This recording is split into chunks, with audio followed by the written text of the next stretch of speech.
নমস্কার। আজ আমরা আলোচনা করব মকর রাশির জাতক বা জাতিকাদের জন্য জুন 2024 এই মাসটি কেমন কাটতে চলেছে। আমি অ্যাস্ট্রোলজার জয়ন্ত। আমার এই চ্যানেলে আপনাদের সকলকে স্বাগত জানিয়ে শুরু করছি আজকের ভিডিওটি। জুন মাসে গ্রহগত গোচরের অবস্থান অনুযায়ী 12টি রাশির লোকেরা তার ফল লাভ করবেন। আজ আমরা মকর রাশি সম্বন্ধে আলোচনা করব। প্রথমেই আসছি ক্যারিয়ারের বিষয়ে। মকর লগ্ন বা মকর রাশির জাতক বা জাতিকারা যারা এই সময় কোনো জব করছেন বা যারা এই সময় কোনো প্রকার বিজনেসের সাথে যুক্ত রয়েছেন, তারাই এই সময় বিভিন্ন প্রকার চ্যালেঞ্জের মুখোমুখি হবেন। ব্যবসায়ীরা তো এটি ভীষণভাবে লক্ষ্য করতে পারবেন। যে পরিমাণ আপনি আপনার কর্মক্ষেত্রে পরিশ্রম করবেন, সে অনুযায়ী তেমন ফল আপনি পাবেন না। ঠিক তেমনভাবেই আপনার উপর দায়িত্বভারও আরও বাড়তে থাকবে। অত্যাধিক পরিশ্রমের কারণে আপনার মনোবল অনেক সময় ভেঙে যেতে দেখা যেতে পারে, কিন্তু তা করলে চলবে না।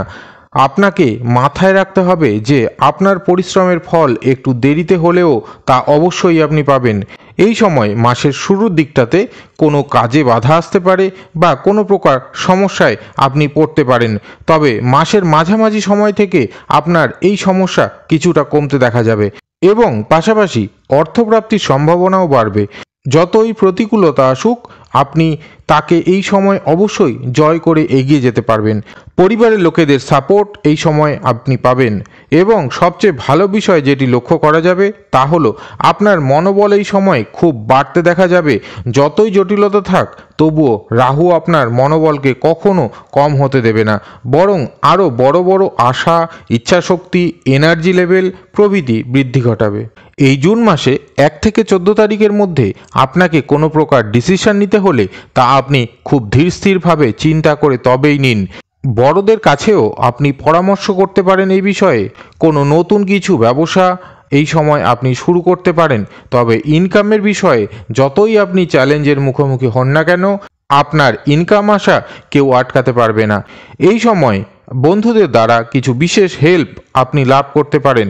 মকর লগ্ন বা মকর রাশির জাতক বা জাতিকাদের মধ্যে যারা এই সময় কোনো প্রকার প্রপার্টি, ল্যান্ড বা বাড়ি কিনতে চান, তাদের জন্য একটি গোল্ডেন পিরিয়ড হতে চলেছে এই জুন মাসটি। যারা এই সময় লাভ রিলেশনে আছেন, তারা এই সময় নিজের দেওয়া কথাকে রাখার চেষ্টা করুন সর্বত্র এবং সর্বদা, এবং পাশাপাশি একে অপরকে সমস্ত কাজের মধ্যেও সময় দেওয়ার চেষ্টা করুন।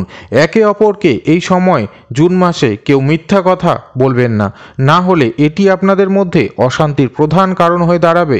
তবে 1 থেকে 12 জুনের মধ্যেকার এই সময়টিতে আপনাদের মধ্যে বেশ রোমান্টিকতা দেখতে পাওয়ার সম্ভাবনা রয়েছে। বিবাহিতদের জন্য এই মাসটি মধ্যম যাবে। ছোট ছোট কথাকে কেন্দ্র করে একটু মনোমালিন্যও লক্ষ্য করা যেতে পারে। এই জুন মাসে আপনারা স্বামী স্ত্রী মিলে কোথাও ঘুরতে যেতে পারেন। ঘুরতে যাওয়ার জন্য এটি খুব ভালো সময় আপনাদের জন্য। পাশাপাশি কোনো দীর্ঘদিনের মনের ইচ্ছা এই সময় পূরণ হতে দেখা যেতে পারে। পারিবারিক সম্পর্ক এই সময় খুব ভালো থাকতেই দেখা যাবে। বড়দের এই সময় অবশ্যই সম্মান দিয়ে চলুন।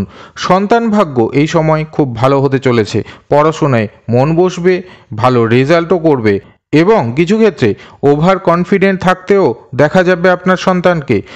আপনার সন্তানের মধ্যে কোনো প্রকার হঠকারী সিদ্ধান্তও এই সময় লক্ষ্য করা যেতে পারে, তবে এ বিষয়ে মা বাবার বিশেষ দৃষ্টি রাখা প্রয়োজন সন্তানের উপর। পরিবারের সকলের স্বাস্থ্য এই সময় তুলনামূলকভাবে ভালোই থাকবে। যারা দীর্ঘদিন ধরে অসুস্থ ছিলেন, তাদের সুস্থতা এই সময় বৃদ্ধি পেতে দেখা যাবে। এবারে আসি উপায়ের বিষয়ে। মকর রাশির জাতক জাতিকারা উপায় হিসাবে এই জুন মাসে শনিদেবের পুজো করুন। দেখবেন আপনার মনের অনেক ইচ্ছা এই সময় পূরণ হতে দেখছেন আপনি। ওভারঅলভাবে এই জুন মাসটি মকর রাশির জাতক বা জাতিকাদের জন্য বেশ ভালোই কাটতে চলেছে। আজ ভিডিওটি এখানেই শেষ করছি। দেখা হচ্ছে পরবর্তী নেক্সট ভিডিওতে। ভালো থাকুন, সুস্থ থাকুন। ধন্যবাদ।